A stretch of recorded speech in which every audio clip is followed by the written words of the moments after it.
En el nombre del Padre y del Hijo con la dirección de su Espíritu. Dice así: y Jesús preguntó a su Padre. Quiero entrarlos un poquito en contexto, usted está ahí de pie. No le dijo a su Padre Dios. Lo que pasa es que el contexto es que había un chico que lo estaba atormentando un espíritu. Entonces se lo trajeron a ese chico, bueno, era un joven ya casi adulto. Y entonces cuando le trajeron a ese joven que estaba atacado por el espíritu, le preguntó a su padre, o sea, al padre del muchacho, no al Padre nuestro Dios. Entonces dice, y Jesús preguntó a su padre, ¿cuánto tiempo hace que el niño le sucede esto? Y él dijo, desde niño. Y muchas veces lo echan en el fuego y en el agua para matarlo. Pero si puedes hacer algo, ayúdanos, teniendo compasión de nosotros. Y Jesús le dijo, si puedes creer, al que cree todo le es posible. E inmediatamente el padre del muchacho dijo, clamando con lágrimas. En algunas Biblias no está clamando con lágrimas. Clamando con lágrimas, creo, Señor, lo llamó Señor, y dijo, ayuda mi incredulidad. Esta palabra la he titulado arrancando mi incredulidad. Dígale al que está a su lado, vamos a arrancar hoy la incredulidad. Vamos a arrancar hoy la incredulidad.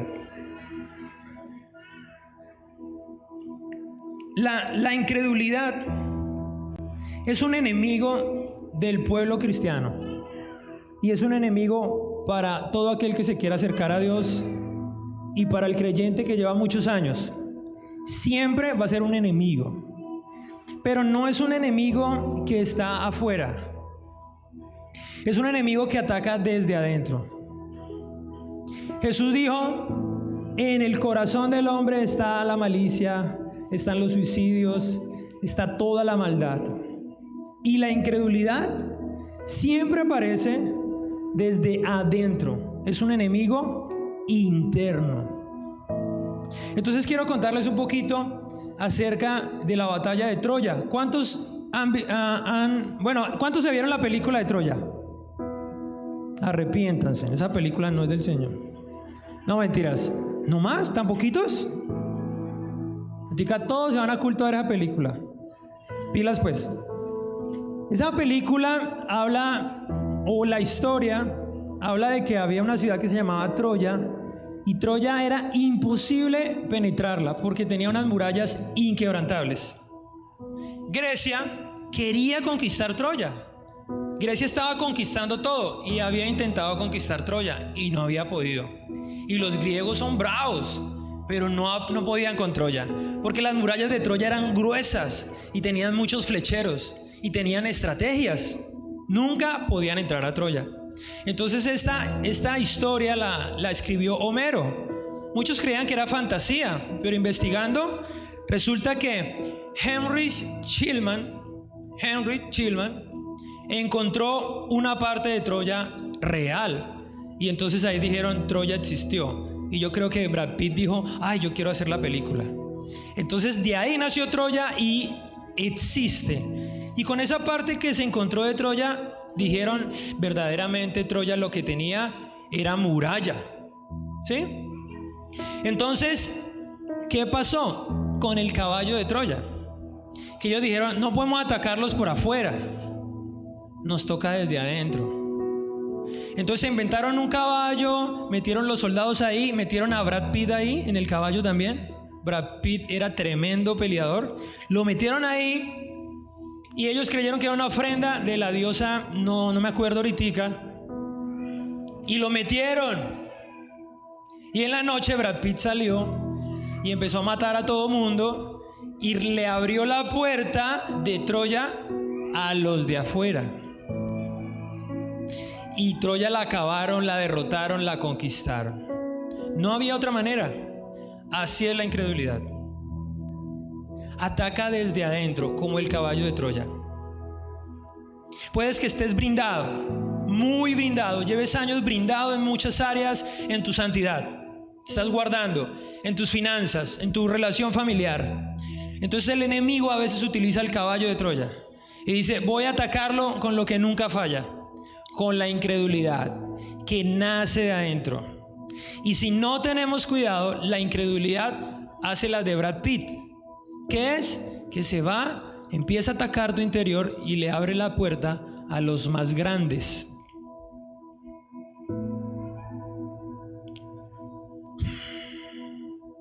Entonces, vamos hoy a aprender cómo derrotar a este enemigo. ¿Cuántos lo quieren derrotar? Porque aparece en cualquier momento. Vamos a tocar 4 puntos para derrotar la incredulidad que está aquí adentro, que aparece en todo momento. Entonces, el primer punto, quiero hablar cómo entra la incredulidad o por qué está dentro de mí, ¿sí? Porque si no descubro cómo entra y cómo está dentro de mí, entonces yo la acabo, pero como no sé cómo entra, vuelve y entra. ¿Sí me hago entender? Yo la derroto y le tapo el hueco y ya sé por dónde se me mete. Entonces lo tapo y dice, ya no me mete por ahí. En cambio, muchas veces la atacamos, la vencemos, pero el hueco sigue abierto y vuelve y se mete. Entonces el primer punto se trata, ¿por qué usted, Gerson, dice que está dentro de mí? ¿Por qué está ya conmigo? Y vamos a leer como este primer punto Marcos 9:19. Estamos ahí en Marcos 9. Entonces Marcos 9:19, Jesús dice, y respondiendo él, le dijo, oh generación incrédula, ¿hasta cuándo estaré con vosotros? ¿Hasta cuándo los tengo que soportar? Traédmelo. Otra vez los pongo en contexto.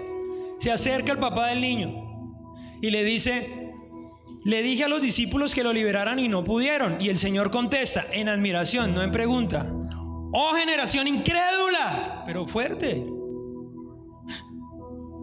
¿Hasta cuándo? Mejor dicho, me los voy a aguantar. Tráigamelo acá. Imagine usted pedir el favor a alguien. ¿Será que tú me puedes hacer un favor?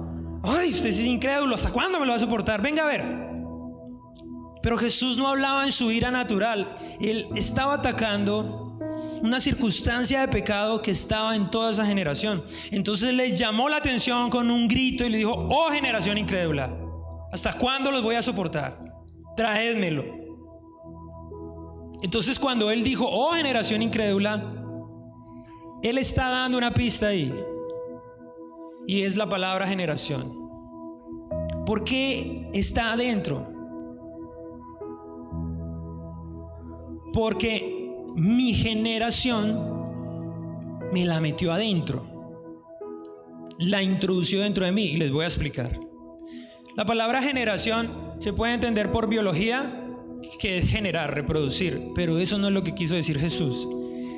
La palabra generación en genealogía dice esto: generación se entiende por el orden de línea de sucesión a partir de un sujeto específico. Por ejemplo, el jefe de una familia será tomado como la primera generación, mientras que sus hijos la segunda y sus nietos la tercera. Eso es generación genealógica. Y él dijo generación incrédula. Cuando él dijo eso, él está diciendo, ¿por qué ustedes son incrédulos? Por generación. Es por una generación que viene con el mismo patrón.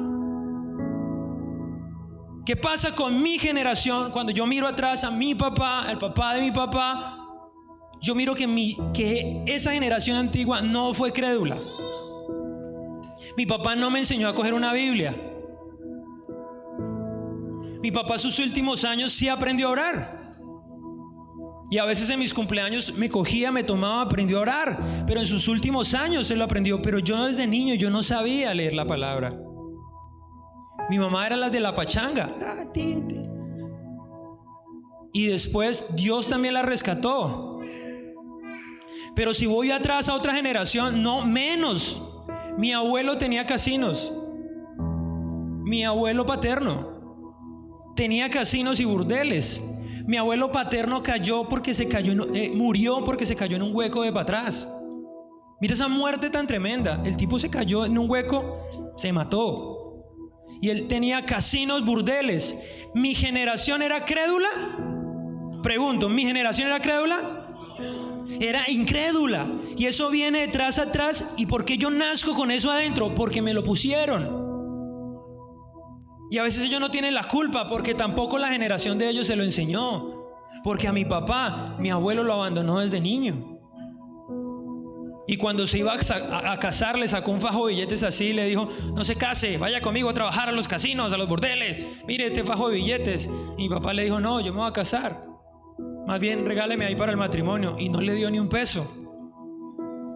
Esa generación nos tocó. Es algo que está muy dentro y usted lo tiene que entender. Si usted quiere arrancar, ¿cuántos quieren arrancar la incredulidad?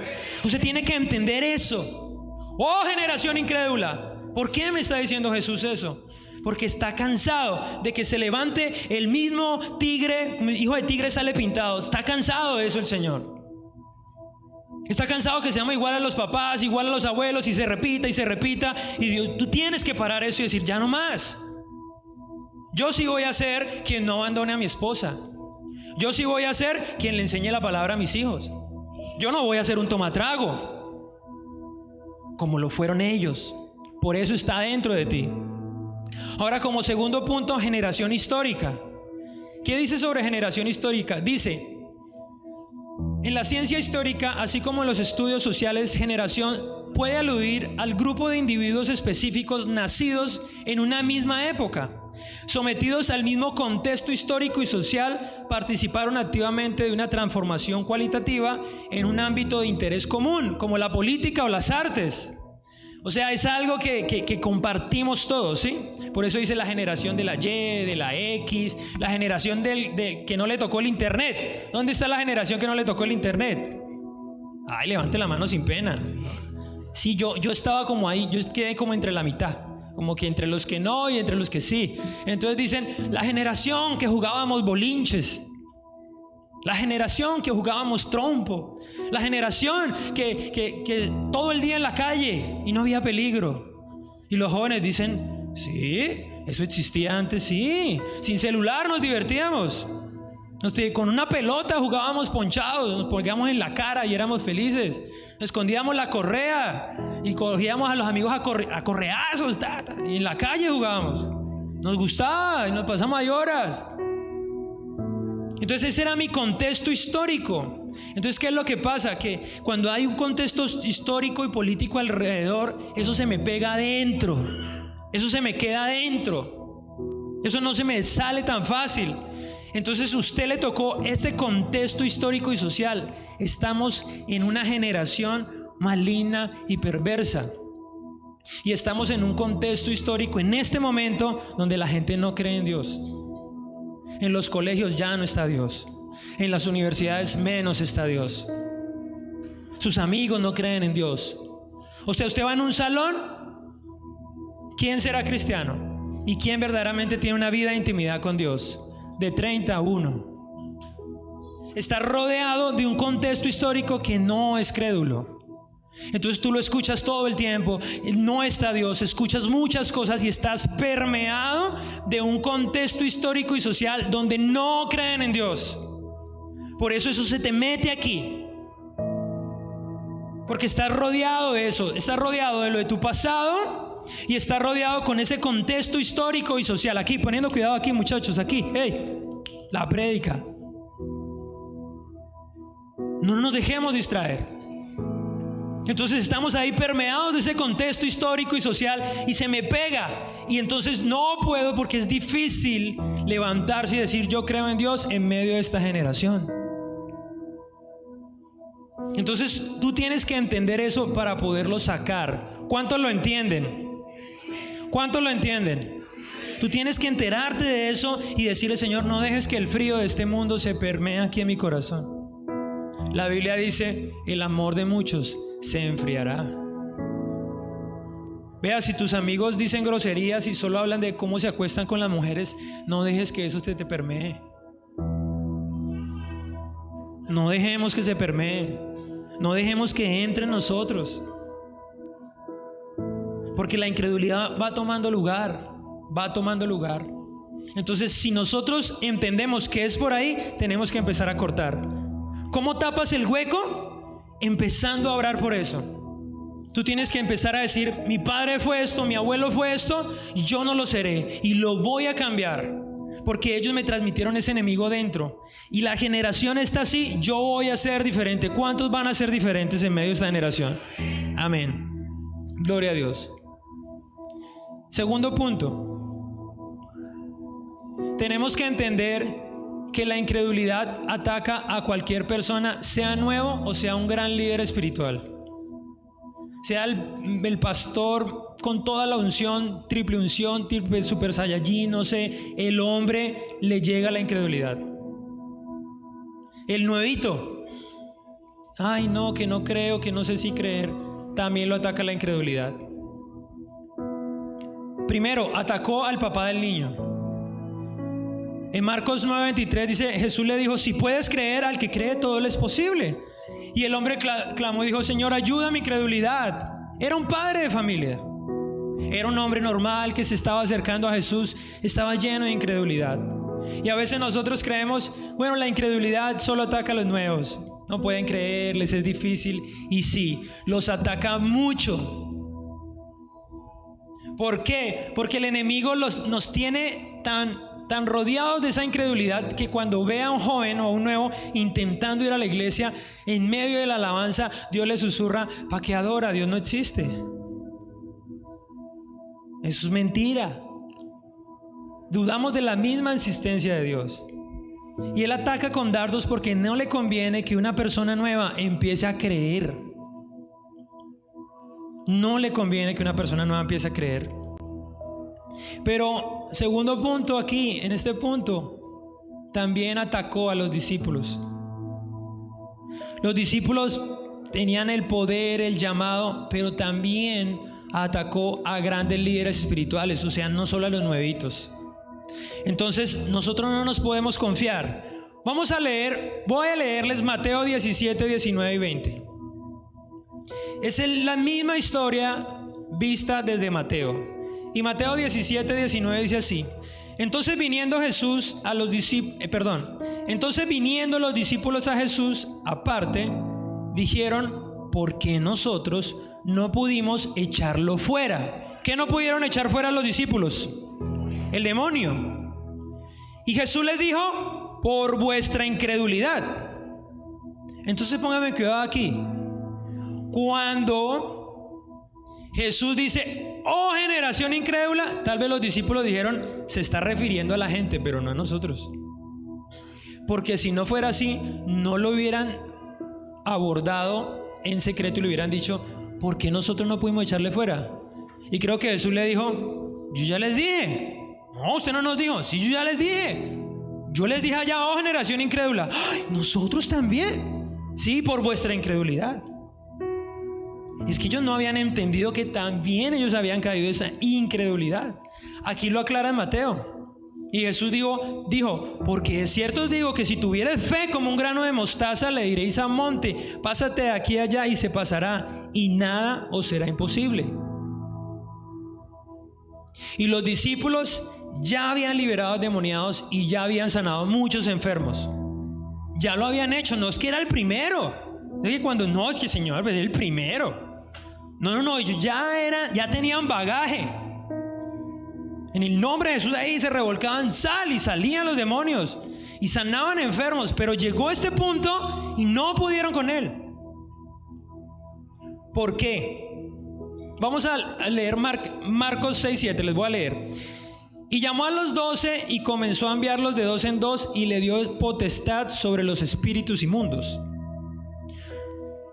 Y Lucas 9:1 dice: entonces llamó a sus discípulos y les dio poder y autoridad sobre todos los demonios y para sanar enfermedades. ¿Sobre cuántos demonios les dio autoridad? ¿Sobre cuántos demonios les dio autoridad? ¿Y por qué ese no pudieron? Pero ya la palabra estaba dada. ¿Sobre qué? Sobre todos. Entonces, ¿qué pasó? Ellos iban a ir con todos. Sal fuera, salió. Salían fuera los demonios, ellos iban y liberaban. Pero llegó este demonio y dice el papá que lo echaba en el agua. Yo creo que los discípulos vieron eso. Vieron cómo el demonio lo botaba al agua, lo botaba al fuego, lo convulsionaba. Y los discípulos en ese momento dijeron: espera, que este está diferente. Ese está duro. Y la incredulidad los atacó y no pudieron. Pero ese también estaba calificado en todos. También. Entonces, ¿qué es lo que pasa? Que llegan momentos en tu vida en que tú vas bien, creyendo, se abren puertas, vas orando, se convierte alguien de tu familia, vas bien, empiezas bien y ¡pum! Llega uno más fuerte. Siempre va a llegar uno más fuerte. Una prueba más difícil y más fuerte. Y ahí empieza la incredulidad desde adentro de ti y dice, no vas a poder con este. No vas a poder con este porque este está duro. Y es más grande. Y tú ibas bien, tú ibas entusiasmado. Y pum, llega una tentación. Y ahí el enemigo te dice, esta tentación no la vas a poder, vas a caer. Y ahí es donde necesitas más fe, porque la incredulidad empieza a atacar adentro de ti. Y empieza a decirte, este está duro. Entonces donde necesitas más fe para poder avanzar. Mira, el mundo nos dice, tú eres un campeón, tú tienes que ser diligente, tú tienes que levantarte temprano, tú puedes, leyendo libros alcanzas eso, y eso está bien. Y es verdad, tienes que llegar puntual, tienes que vestirte bien, y si te abrirán las puertas, tienes que ser diligente, y es verdad, y tienes que lograr esto, y tienes que estudiar, y todo eso está bien, y es verdad. Pero llega un momento en que definitivamente hay puertas que solo las abre la fe. Por más que estudies, por más que trabajes, no se te va a abrir. Hay cosas que no vas a poder alcanzar si no es por la fe. Hay demonios que ellos iban bien, estaban ahí en guerra, en fuerza, pero ese demonio estaba ahí y yo estoy fuerte, ¿y qué? Y ellos dijeron, sí, está fuerte. Hay puertas que tú las ves inalcanzables. Y tú tienes que empezar a crecer el músculo de la fe. Porque todos es todos, sobre todos. Entonces hay puertas que no es por diligencia.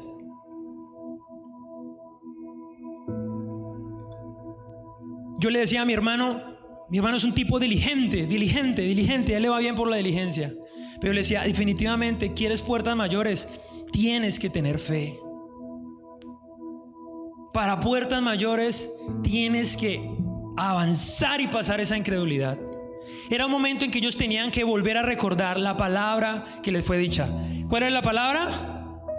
¿Cuál es la palabra? Todos. Pero un momento, entonces póngale cuidado. Llega el demonio y está duro la cosa y pum, el muchacho va, se revuelca, se levanta, grita. Dicen, está duro. ¿Pero qué dijo Jesús? Él dijo, todos. Vamos, todos. Repítalo, todos, lo dijo todos, él dijo todos. Si te alimentas de fe, dicen, no, este también va y vamos. Esa era la palabra. Entonces cuando llegue una prueba a tu vida, ¿tú qué tienes que hacer? Buscar una palabra. Porque si llega la prueba y tú no tienes una palabra, tú la tienes que buscar. Cuando nosotros con mi esposa llegamos a Restrepo, nosotros abandonamos la academia y la tienda en Bogotá y nosotros dijimos, bueno, nos vamos y vamos a obedecer. Pero nosotros no estábamos mal, nosotros estábamos muy bien y nos estaba yendo muy bien, pero nos vinimos por obediencia y aquí nos temblaban las piernas. Y decíamos, Señor, por obediencia, y aquí solos, nadie nos conoce. Señor, necesito una palabra para soportarlo todo, Señor. Y el Señor nos la dio. Clamamos día y noche y nos dio una palabra en Isaías que decía, no importa el terreno, así la tierra sea árida, lo importante es la semilla. Porque donde tengas la semilla, así sea desierto, va a crecer.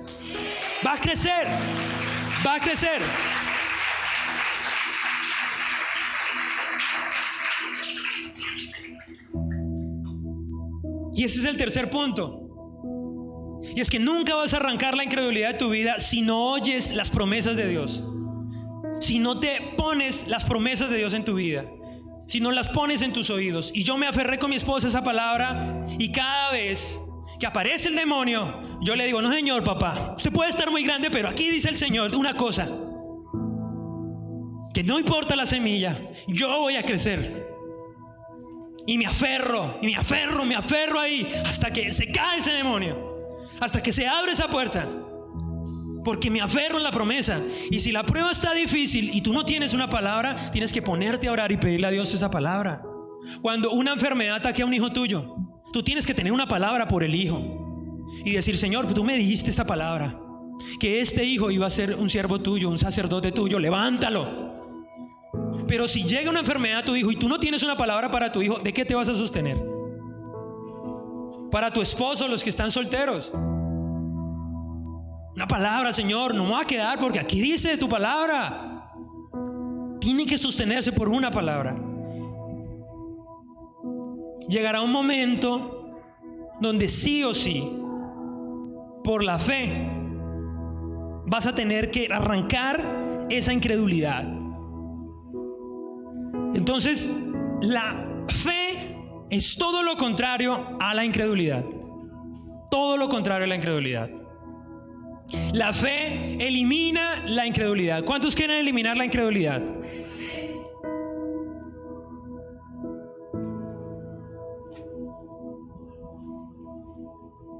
Esta era una de mis camisas favoritas. Con esta camisa me casé yo, pero ya se llenó de incredulidad. Sí, con esta me casé hace 2 años, casi 2 años. En julio cumplimos 2 años. Si no lo digo bien, con esta me casé y era muy bonita en ese tiempo.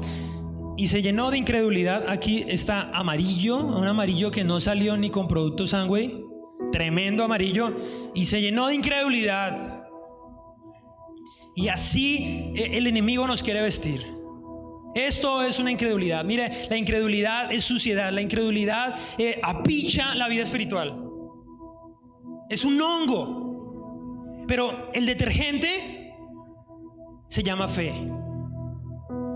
No hay otro detergente para limpiar la incredulidad. Sin fe olerás mal. Sin fe tendrás la misma ropa vieja y andarás con la misma ropa vieja que te dejó tu papá, tu mamá, tu generación. Porque el detergente perfecto para quitar la incredulidad se llama fe. No hay otra manera. Y la pregunta es: ¿cómo compro esto? ¿Cómo lo compro? Si yo les digo que hubiera un detergente para limpiar esta camisa que yo quería, porque con esta me casé, yo lo hubiera comprado, pero no lo encontré. No lo encontré. Ustedes me dicen si lo encuentran. Pero si yo les digo que con la fe arrancamos la incredulidad, ¿cuántos quieren comprar la fe? No, tan poquitos. ¿Cuántos quieren comprar la fe? Bueno, les voy a decir cómo se compra la fe. La fe se compra simplemente oyendo la palabra de Dios. Simplemente oyendo la palabra de Dios. En Romanos 10:17 dice así: así que la fe viene por el oír y el oír por la palabra de Dios. Así que la fe es ¿por qué? Y el oír por la palabra de Dios. Entonces, ¿qué pasó? Que a ellos les faltó oír. Cuando tú oyes palabra de Dios, empieza a aumentar el dinero espiritual para comprar la fe. La fe es lo que más vale. Entonces, cuando tú oyes palabra de Dios, te dispones a oír palabra de Dios, empieza a aumentarse tu bolsillo espiritual y puedes comprar el detergente que se llama fe, porque es caro. Es caro. Entonces, porque cuando Jesús les dijo, mire, en Marcos 9:29 les dijo: este género por nada puede salir sino con oración y ayuno. ¿Cuál género estaba hablando él?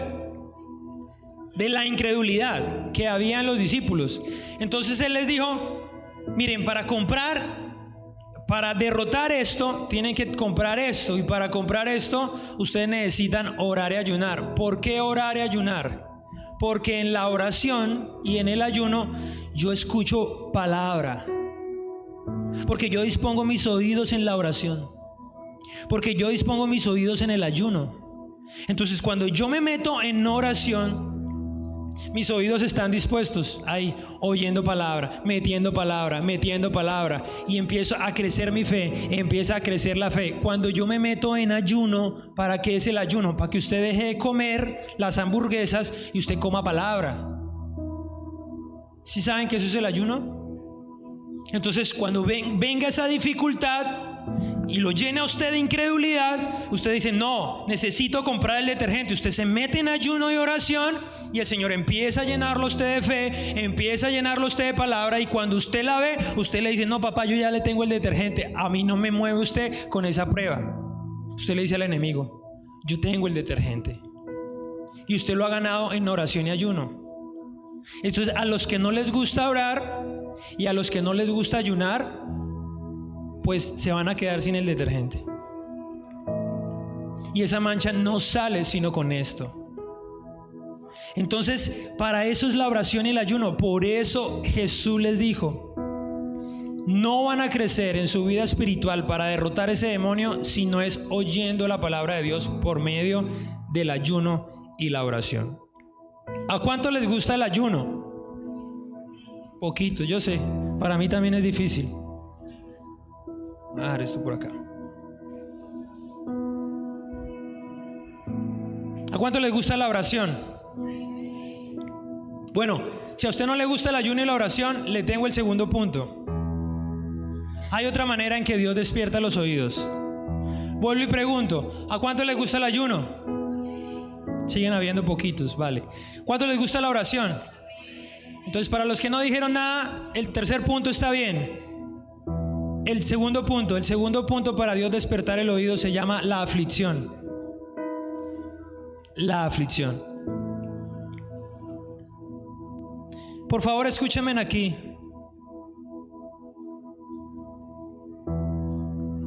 Job 36:15. Escuchen esto. Al pobre librará de la pobreza. ¿A quién? Al pobre librará de la pobreza. Y en la aflicción despertará su oído. Entonces, papá, si a usted no le gustó la oración y el ayuno, el Señor le dice, entonces le tocó la aflicción. Porque usted tiene un pus aquí en el oído. Usted tiene aquí una cera que usted no puede oír palabra. Y por no oír, usted sigue igual. Entonces usted tiene un pus aquí que no se le ha podido quitar, y el Señor dice, listo papá, entonces tocó por la aflicción. Y cuando nos mete en la aflicción, el Señor empieza a quitar ese pus. Entonces dice uno, yo le di a este versículo y decía, estás de pobre y arruinado. El Señor dice, ahora lo meto más en aflicción. Entonces, ¿qué es lo que pasa? Que tú buscas a Dios porque estás pobre en algunas áreas, porque literalmente estás pobre, y te metes con Dios y las cosas empiezan a empeorar inclusive. Es porque Dios dice, te recibe, listo, te voy a sacar, y te mete en aflicción para despertar el oído. Pero lo bueno de la aflicción es que cuando te despierta el oído, escuchas por fin palabra.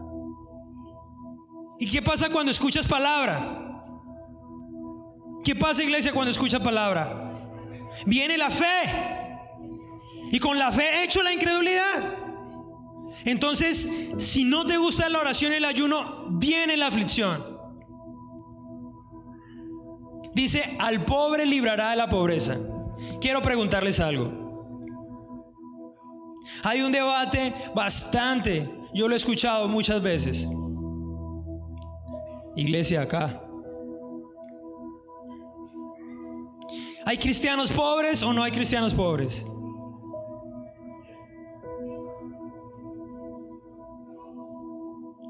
Al pobre librará de la pobreza. Ya, con eso basta. La voluntad de Dios es librar al pobre de la pobreza. O sea, aquí lo dice. Al pobre librará de la pobreza. ¿Cuántos son hijos de Dios? Ok. ¿Dios quiere hijos pobres? Entonces, ¿por qué hay cristianos pobres? Si al pobre librará de la pobreza. Lady Torres. ¿Cuántos hijos tiene Lady Torres? 4. ¿Cuál de los 4 quieres que sea pobre? Pero tiene 4. 3 ricos y 1 pobre. ¿Por qué no? Bueno, entonces ¿por qué creemos que Dios sí quiere hijos pobres? Dios no quiere hijos pobres, así como usted tampoco los quiere.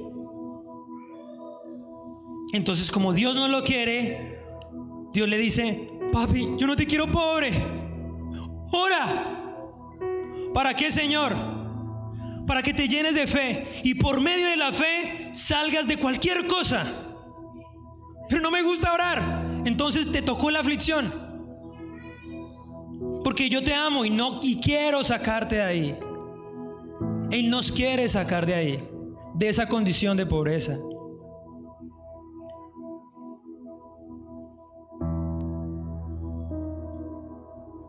Y como último punto, eso fue lo que le pasó a este hombre. Que él no tenía despierto su oído. Y el último punto es: el problema soy yo. Quiero que leamos Marcos 9:18. Marcos 9:18 dice así: el cual, donde quiera que lo toma, lo derriba y echa espumarajos y cruje los dientes, y se va secando. Y le dije a tus discípulos que lo echaran fuera y no pudieron. Él tenía tan cerrados sus oídos que él le echó la culpa a los discípulos. Él trajo a su hijo y le dijo: mira, se lo traje a tus discípulos y no lo pudieron liberar. Entonces, él no se había dado cuenta que la incredulidad era parte de él. Entonces le echó la culpa a los discípulos porque no le pudieron liberar a su niño. Y muchas veces a nosotros nos pasa igual. La incredulidad está dentro de nosotros y en muchas circunstancias a veces le echamos la culpa al líder. Yo creo que yo estoy así porque el pastor no me va a visitar. Yo creo que estoy así porque a mí no me llaman de la iglesia.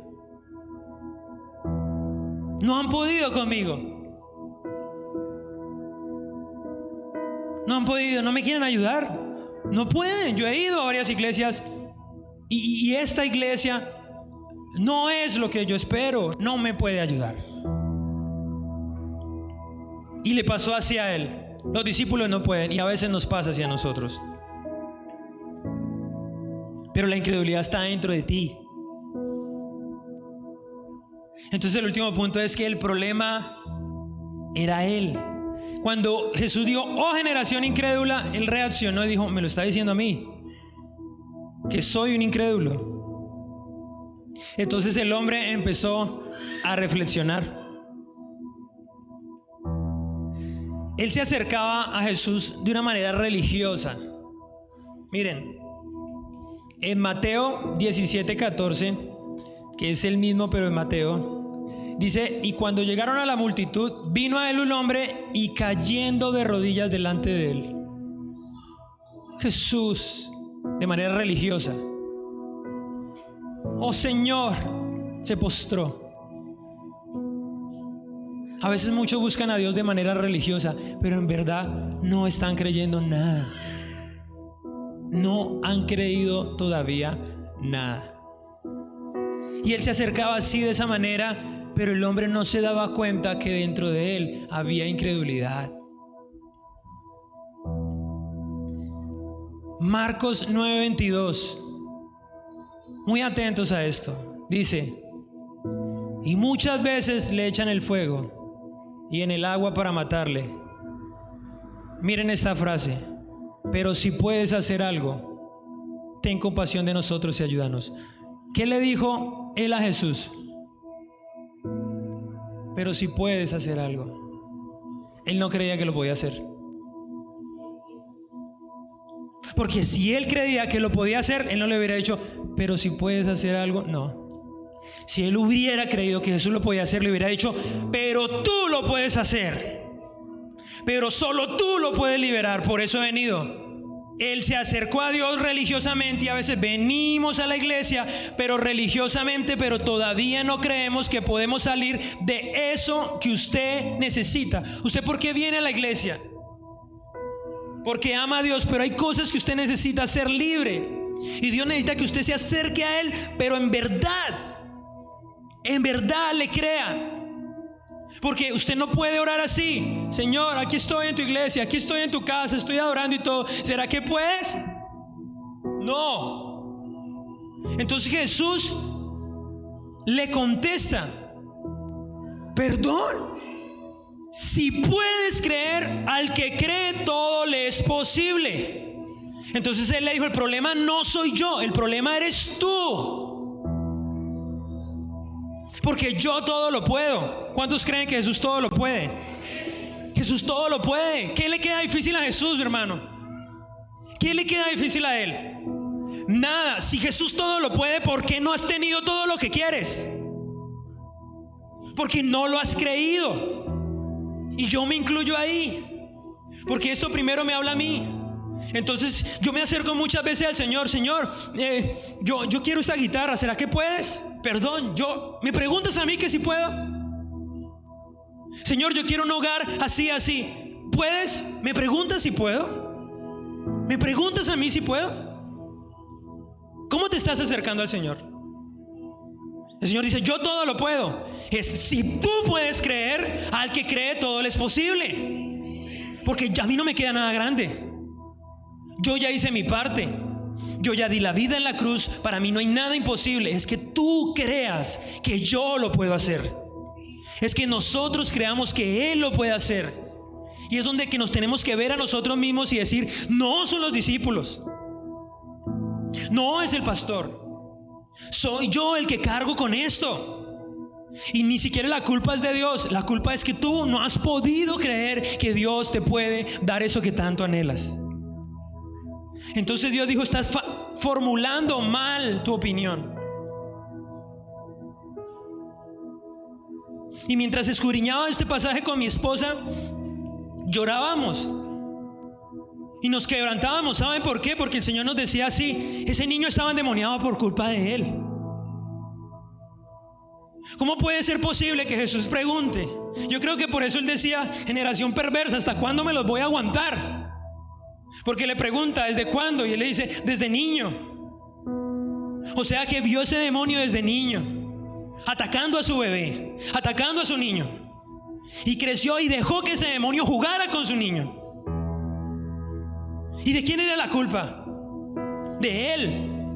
Porque si él se llena del detergente, él se levanta en fe, él despierta el oído y empieza a oír, y no se va a acercar al Señor. Si puedes, él le hubiera dicho: solo tú puedes hacerlo, Señor, y aquí me voy a quedar hasta que me liberes a mi hijo, porque solo tú puedes hacerlo. Él le faltó fe, meterse en oración, meterse en ayuno, pedir una palabra y decir: Señor, solo tú lo puedes hacer. Pero pasan años desde niño y el demonio sigue ahí, y la pobreza, la ruina sigue ahí. ¿Cuántas cosas? Tú dices: llevo 10 años en mala racha, pero ¿ha sido culpa del Señor?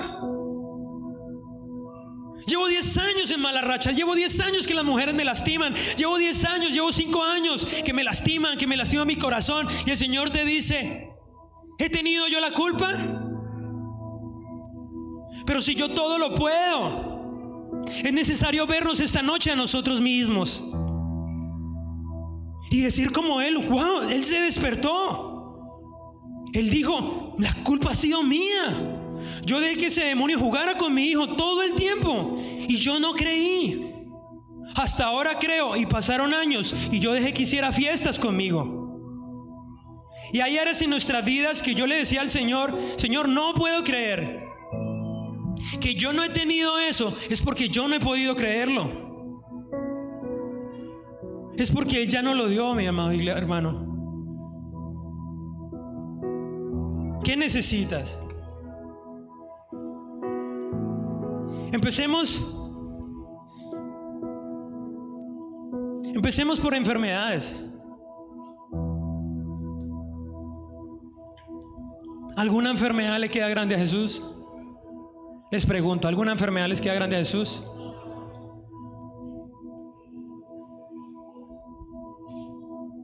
Las podemos sacar si tenemos fe. Tu condición económica, ¿le queda grande a Jesús? ¿Desde cuándo? ¿Desde cuándo? El Señor te pregunta. ¿Desde cuándo? ¿Otro año más? ¿Otro año más? ¿Otro 2022 más también en la misma? ¿Vas a dejar que el demonio siga paseando con tu hijo? Yo no sé si usted puede sentir lo que yo estoy sintiendo. ¿Otro año más? ¿Y esa puerta no se abre? ¿Otro más? Mire, hermano, yo le decía al Señor, no quiero otro año más.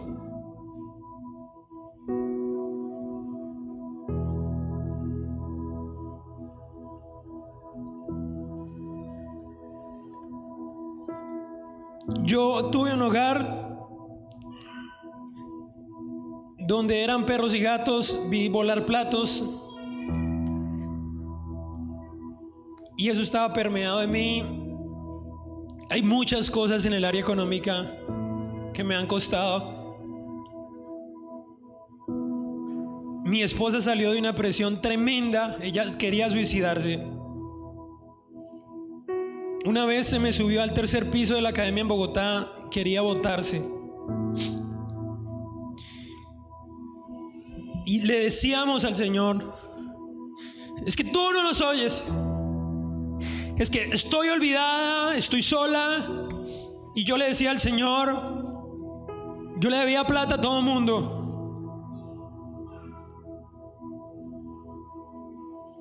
Sentimental, mal, tantas cosas que yo le decía al Señor, no, un año más no. No quiero más, me cansé. Por eso la prédica dice, arráncala. Entonces el Señor nos decía, es que papá, no depende de mí.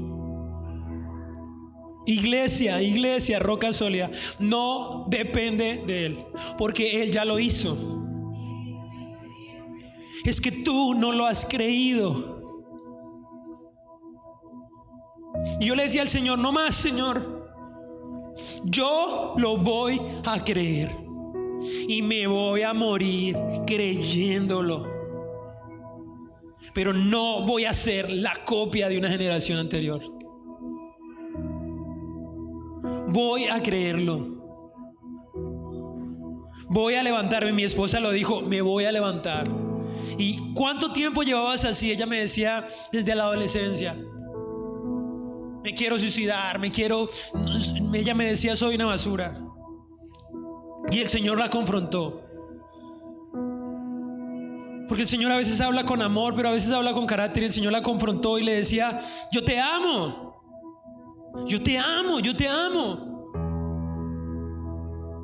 Pero no lo siento. No, lo tienes que creer y punto. Es que sin fe es imposible agradar a Dios. Sin fe es imposible agradar a Dios.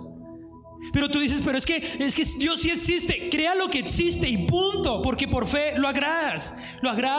Y Dios le decía a mi esposa, yo te amo. Eres amada, eres bendecida. Tú mereces este hogar, tú lo mereces. No lo creía hasta que un día dijo, ya me cansé. Desde niño, dijo el hombre, 10 años ahí, no, me voy a suicidar, no, que estoy mal, no, que esto. De un momento donde tú te tienes que levantar como este hombre y decirle con lágrimas al Señor, ayuda mi incredulidad porque yo tengo la culpa. Y cansarte de ese estado y decirle, Señor, aquí voy a estar en oración y yo voy a ver lo que mi papá no vio, lo que mis hermanos no vieron. Yo lo voy a ver. Y no dejes que el demonio esté ahí paseando con tus hijos. No dejes que el demonio de la ruina esté ahí. No, levántate y dices, no más, voy a creerlo. Y te metes en oración, te metes a escuchar palabra y le dices al Señor, Señor, ayuda a esta incredulidad, me voy a llenar de fe y lo voy a sacar de mi casa. No, y usted le daría un aplauso al Señor y diría, Señor, sácalo.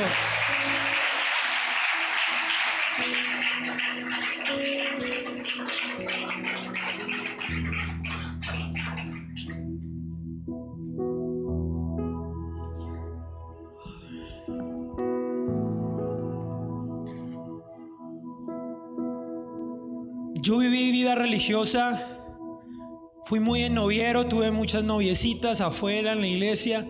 Yo perdí tanto tiempo en mi vagancia.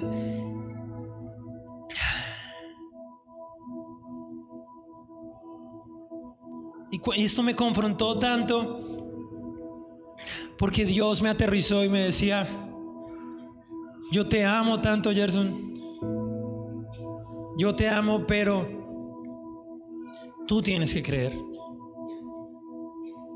Y estos 2 años que hemos estado en Restrepo,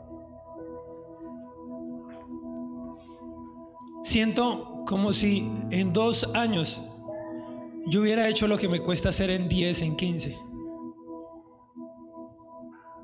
O sea, como que Dios te avanza, te avanza, te avanza. Y siento que Él nos ha estado avanzando creyendo en esta palabra.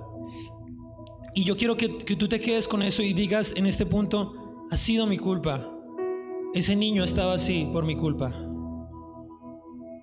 Y ya no le eche más la culpa al pastor. Ya no le eche la culpa más a tus padres, a la iglesia. Asume tu responsabilidad. No, es que me va mal. No, es que no me salen las cosas. Es que ya no sé qué hacer, pero es que me dan consejos, me dicen esto, que haga lo otro, invierta aquí, invierta allá, mira, ya. Asume tu responsabilidad y puede decir así de frente, díselo de frente en el espejo: es tu culpa, compadre. Díselo de frente tuyo. Ha sido solo tu culpa porque no oras, porque no has creído. Yo he tenido que hacer esas oraciones por mí mismo, mirarme al espejo y decir: ¿sabes qué, Gerson? Hey, compadre, usted el barbudito, póngame cuidado, estoy cansado de ti. Jesús dice: niégate a ti mismo. Y yo decía: Señor, ¿sabes qué? Estoy cansado de mí.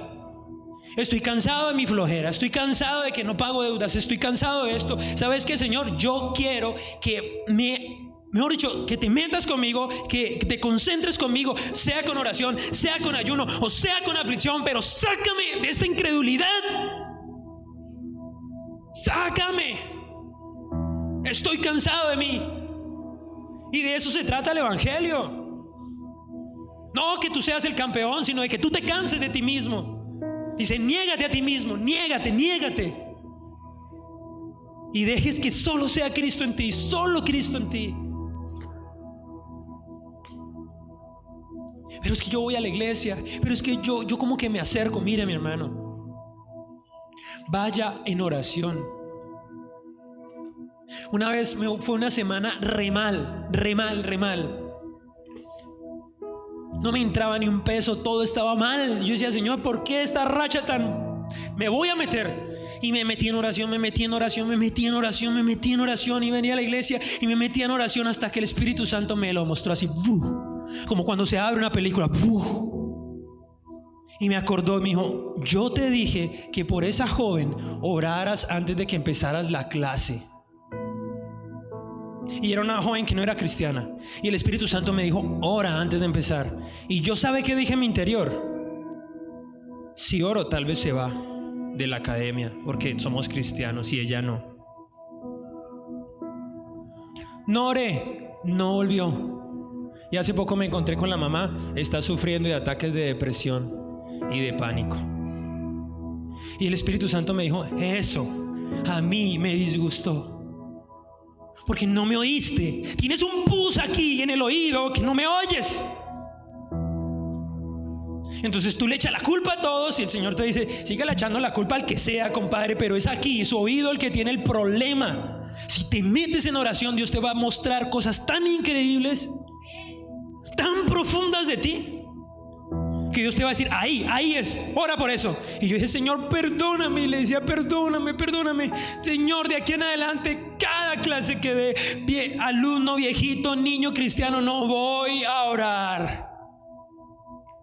Y el Señor le dijo: bueno, lo entendió. Así me tocó entenderlo. Y nos pasa así.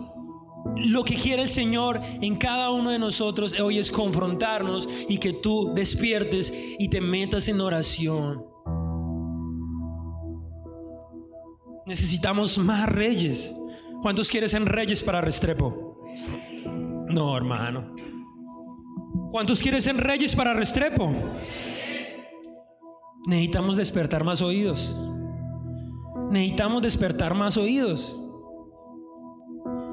Entonces, ¿a cuánto les gusta el ayuno? ¿A cuánto le gusta la oración?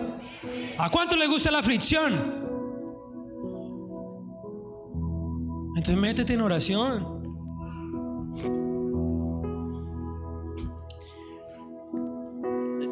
En este tiempo estaba yo tan emocionado. Ya voy a acabar, hermano, ya voy a acabar. Estaba tan emocionado porque Dios ha empezado a enviar mucha bendición sobre nosotros. Y yo le decía a mi esposa, nos toca ampliarnos, vamos a hacer aquí todo este piso de academia, nos vamos a vivir al segundo o nos vamos de otro lado porque está entrando. Dios nos está llevando, Dios está enviando. Entonces yo empecé a proyectar y dije, vamos a tal cosa, vamos a dedicarla para esto, para una ofrenda, y hice mis planes y me metí con Dios otra vez. Y el Señor coge otra vez esa cera del oído. Me dice, no, Señor, usted está endeudado. Usted le debe a tal, al gobierno. Y yo le debo al ICETES. Yo le debo al ICETES más de 22 millones de pesos. ¿Sabe por qué lo digo en público? Porque un día me va a parar acá y le voy a decir que lo pagué.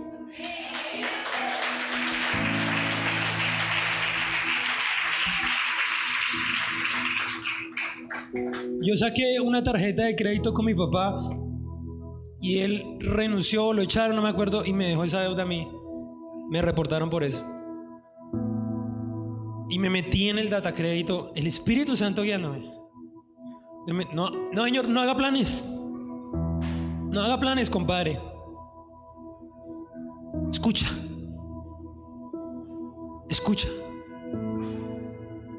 Porque por eso es que después le echamos la culpa a la iglesia y al pastor. Escucha. Vas a pagar. Te estoy bendiciendo para que me pagues todo eso. Tenía hasta un reporte de Movistar por un intercambio de celular y eran como 5,000 pesos. 5,000 pesos y estoy reportado por 5,000 pesos. Y me puse a hacer ese orden. El Señor puso en mi camino a 2 personas maravillosas de esta iglesia y ordenamos. Y yo me decía, así es. Empieza a pagar así. Y el Señor nos dio un plan. Y yo le digo, Señor, gracias por cuando en todo tiempo hablas al oído. Toda la área y todo lo que estés atravesando en este momento en tu vida, deje de ser sordo, mi hermano. No sea sordo. Esto es lo que me corresponde a mí. Pero yo anhelo que cuando el Señor se pasee por este lugar, porque lo está haciendo, no tenga que decirle a algunos, ¿desde cuándo estás así? Hace 10 años. Pero si puedes hacer algo, Señor.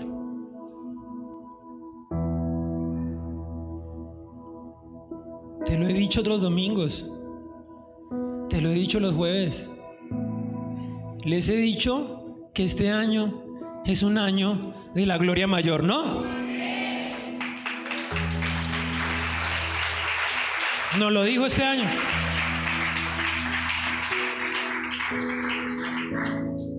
Mire, hermano, no va a llegar el 2023. No vaya a llegar el 2023, porque mejor dicho, así como lo peino, como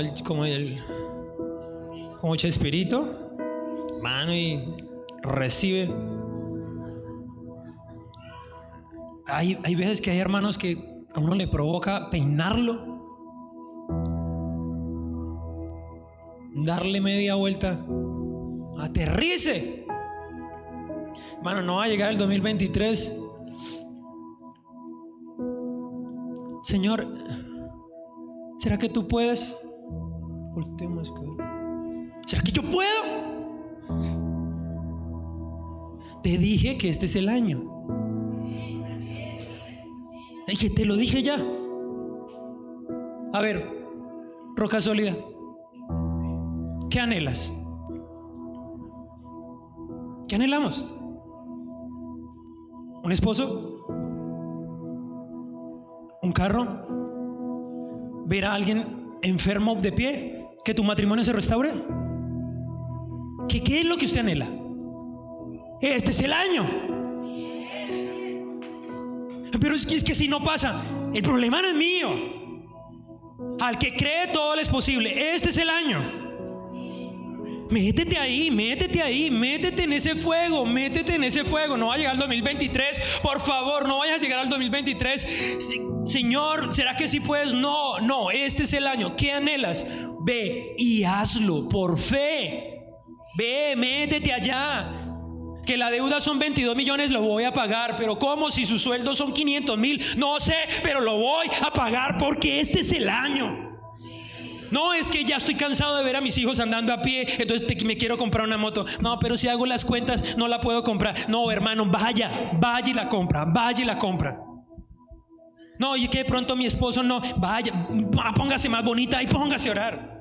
Porque los que oramos nos quedamos con las más bonitas.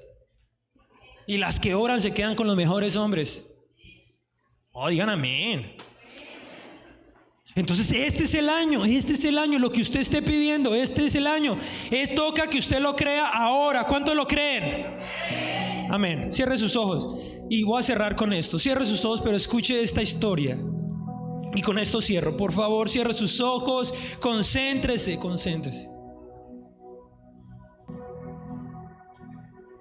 Cuando le contaba toda la prédica a mi esposa, ella puso un ejemplo increíble.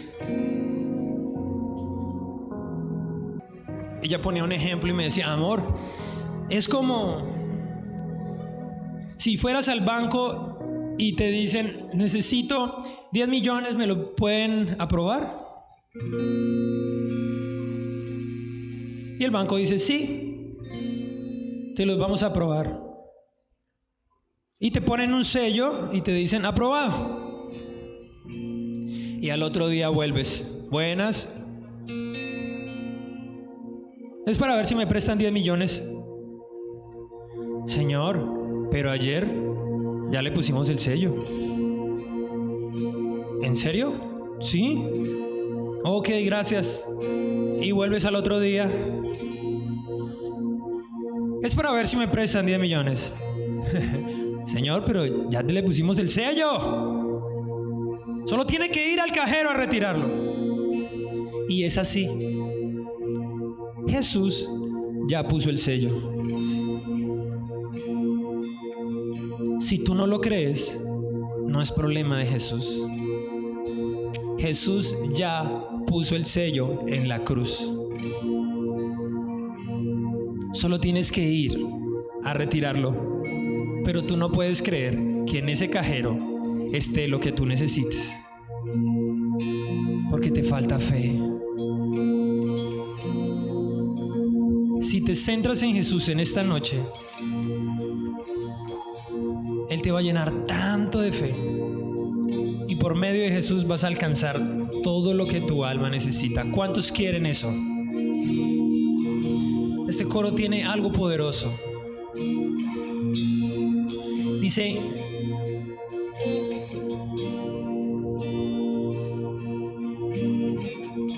mi tesoro está en Jesús. Usted ahí con los ojitos cerrados está orando con Dios.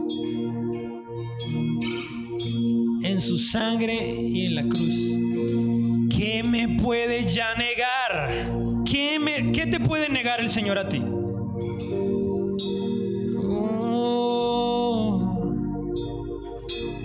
¿Qué te puedo negar? Si yo ya lo hice. Hay algo en tu corazón y tú me dices, tú me lo estás negando. El Señor te dice: ¿cómo puedo negarlo? Si ya te di todo. Te di lo más preciado y lo más valioso. Se llama mi hijo. ¿Cómo puedo negarte algo después de eso? ¿Cómo puedo negarte si ya te di al hijo? Si ya te di al tesoro más grande, ¿cómo puedo negarte?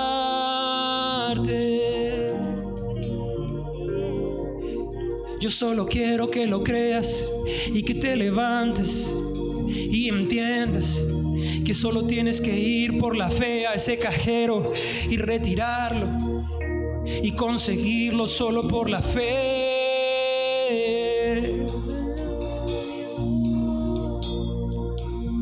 No dejes que tu historia sea la misma.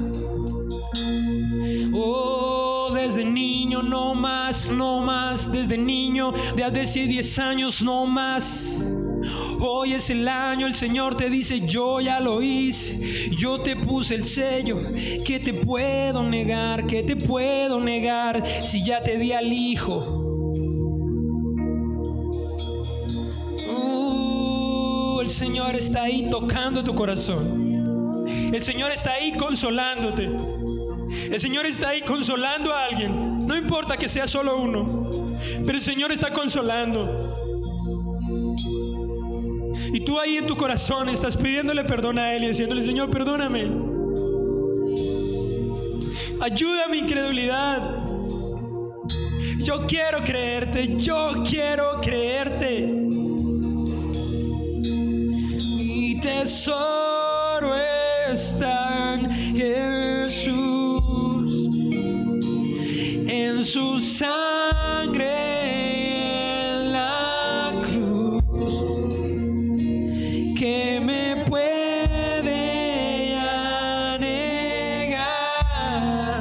Si todo lo dio, todo lo dio por amor.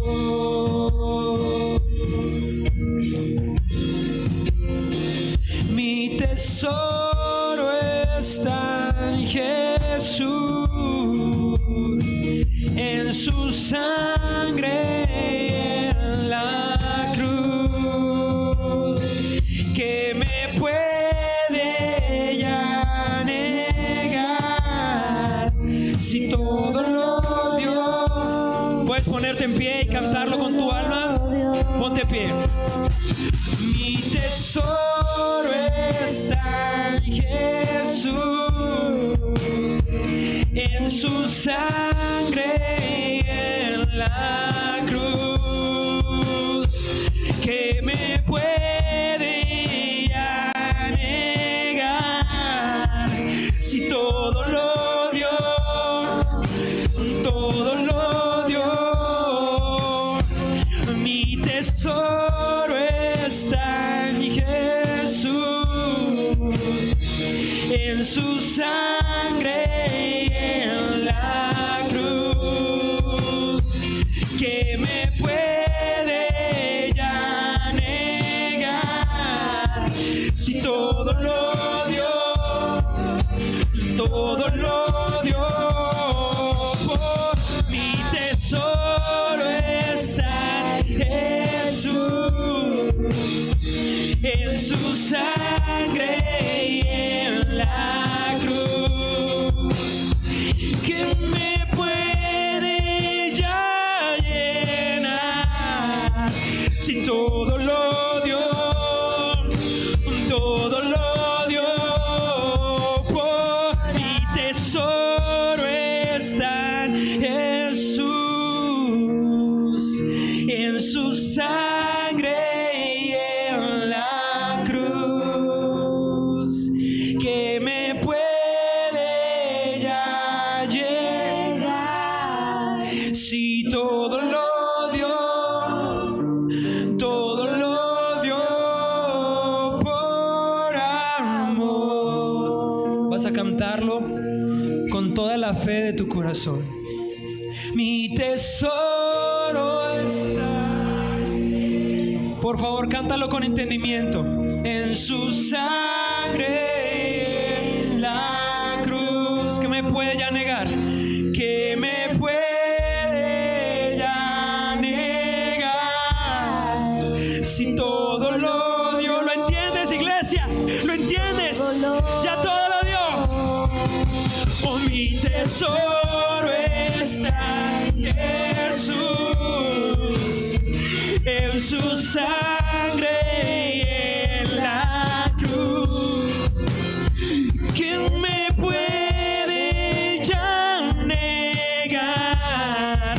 Si todo lo dio, todo lo dio por amor.